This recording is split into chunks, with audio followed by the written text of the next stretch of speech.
So my mom eventually came around when this man proposed to me.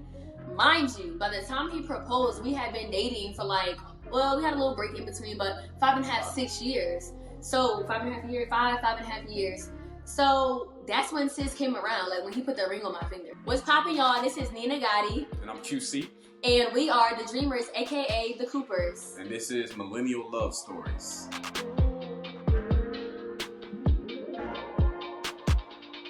So when we first met in 2014, QC was working at a teen center on the south side of Raleigh. Shout out to Raleigh.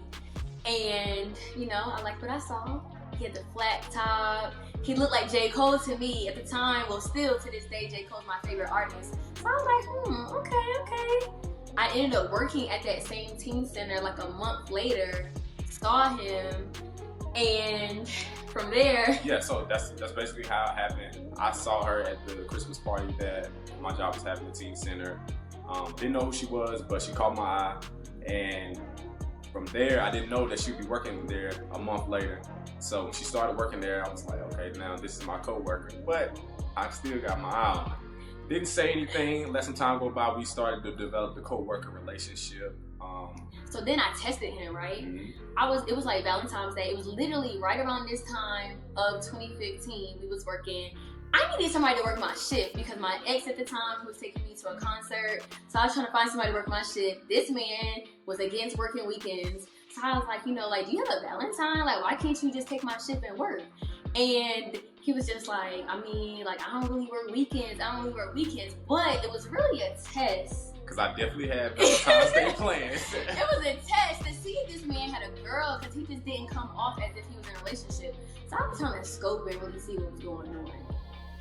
And that's basically how we met and how it kind of started.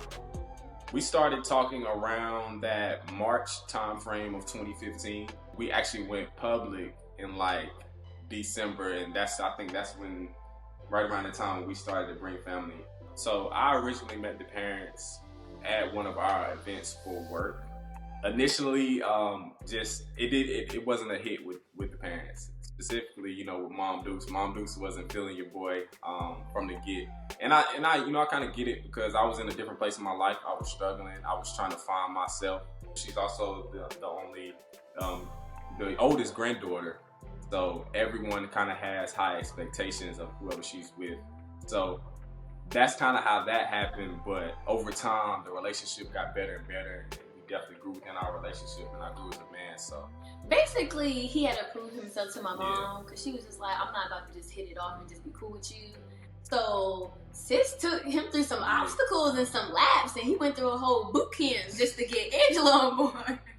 But shout out to my mom. So the way that I kind of got my mom to fill QC out more is I kept bringing him to family functions and family events. It was like, this man is gonna be here, and either you love it or you hate it, but at the same time, like, this is who I'm with.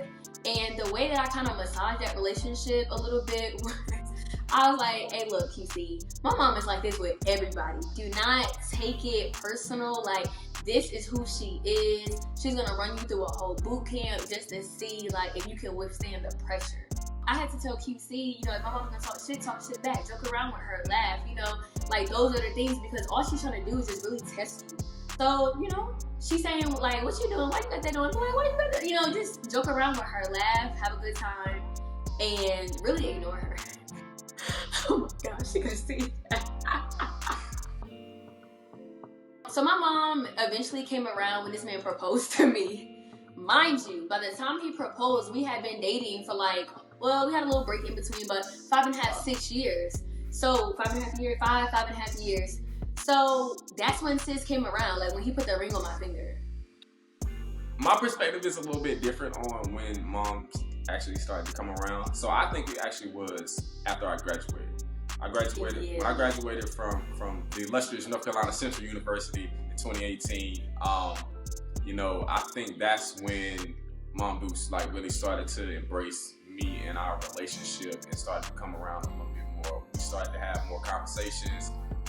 Even when we would like meet up for family gatherings, it was a little bit of a different energy. And I could tell just like that shift in me and like becoming my own man and starting to be able to provide and take care of the household in a different type of a way. I really knew that kind of changed the perspective on me. Yeah, I can tell you about the engagement. So it was like for sure that I was gonna do it at the beginning of 2020.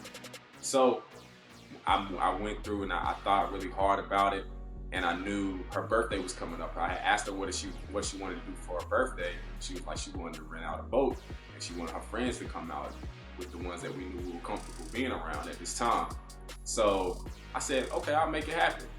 And little did she know, I had already put it on my mind that I'm gonna go ahead and ask the question. I'm gonna go ahead and propose. Everyone showed up, like all the friends. I had 2 of her friends communicating with my family and her family to pull up to the pier right before we take off.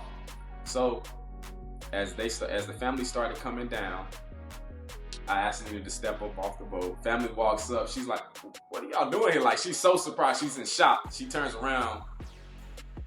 I'm like, I started to, go into my little speech and telling her all, how I feel she's made me a better man, and I wanted to, change, a lot of things about myself for her, and that I wanted to spend the rest of my life with her. So, I got down on one knee and, I asked the big question. I definitely had a conversation with the family. I had a conversation with her mom probably about a month and a half before I wanted to execute the plan. She was very supportive. I actually started to send her some rings that I had in mind, and then she was giving me her feedback and input on it. By the way, I also reached out to her dad, and her dad gave me his blessing. So, the family was definitely supportive of, us taking the next step in our relationship, and everyone was there to witness it, and it was a great time. I do think it was important to include her mom in the process. I do think it was definitely a way of softening her up and helping her understand that, I'm really serious about her daughter. I love her, and I'm willing to make certain sacrifices, to maintain and establish a family and a legacy. And I reiterated that to her as we were going through this process. So I think that definitely kind of changed her perspective on me and what I was about. I believe my family has always had my best interest at heart, still to this day. I think the overprotective energy is genuine, and it's out of love. It's not out of malice or any bad intent, but it can be a little too much.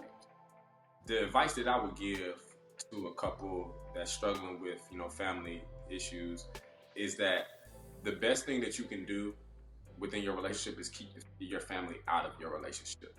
The decisions that y'all are making, the arguments that y'all might be having, any type of, challenges that you're facing, just to keep family away from that. Now, I will say that, sometimes you are going to need to reach out. Sometimes you are going to need some type of advice from someone that has the experience. But for the most part, just stay away from that. I will also say that, it's not easy, but you have to really put each other first. You have to make sure that you're doing things that are gonna help the relationship and not hurt it. And if you've been with someone, most likely you're gonna know their triggers, and then stay away from those triggers, and family might be that trigger for that partner. So you have to know that. You have to be able to read that and understand that what is best for your relationship if you really want to make that relationship work.